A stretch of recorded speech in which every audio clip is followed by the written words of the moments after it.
عثمان ابن عفان رضي الله عنه هر سفر سرار كله ديرين دا شيخ تيتير چوريار قجي دلدي ادز لهايلا جنتك جهنم دكاوز خبار جيلرك الغيل و اقون شيخ دش اقا شيخ دش إسرار كله و اقا وشي شيخ صلى هايلا لهدي پیغمبر دي صلى الله عليه وسلم لهنال دي سرار إنسان دين سر صد لهاي قواليا صد لهاي اما ازوي چكايل دي هانا اگر سلامة قطايتا يعني سرون سؤال ري جواب ارگوز خانا سلامة قطايتا ادلا قل خلدي راحتيا خبل هدي پیغمبر دي صلى الله عليه وسلم هنوا يريد لاني إنسان دي تحسير دي كچج دي چكسور يل دي وچيز لهايتا اخيرت ريك الغزوة والله هدي تير پیغمبر دي صلى الله عليه وسلم سرار فتفت زيارة يل دي ادا اخيرت ريك الغزوة وهي كزاهد وليز كمكسوا إن الفتفة تايلا قينيق ريك الغزوة إمام محكم جزوة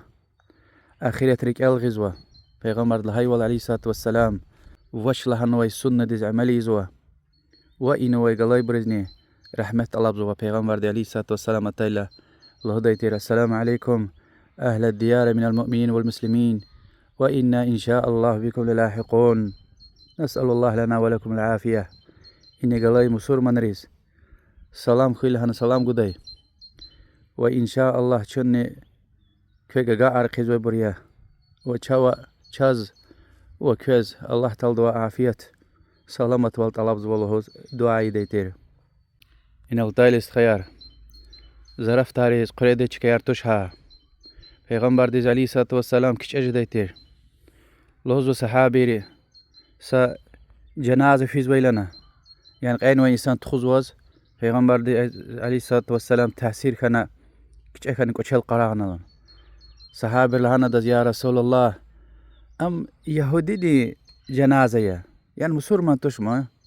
پیغمبر لهنا عليه الصلاة والسلام يعني جنازة كا كش أجهز ويدي تحسير جز ويدي لنا بس إنسان تشنا الله دوازت الله بزوا ويريق انوي مسور ما نرز الله تعالى رحمه ورحمه والسلام عليكم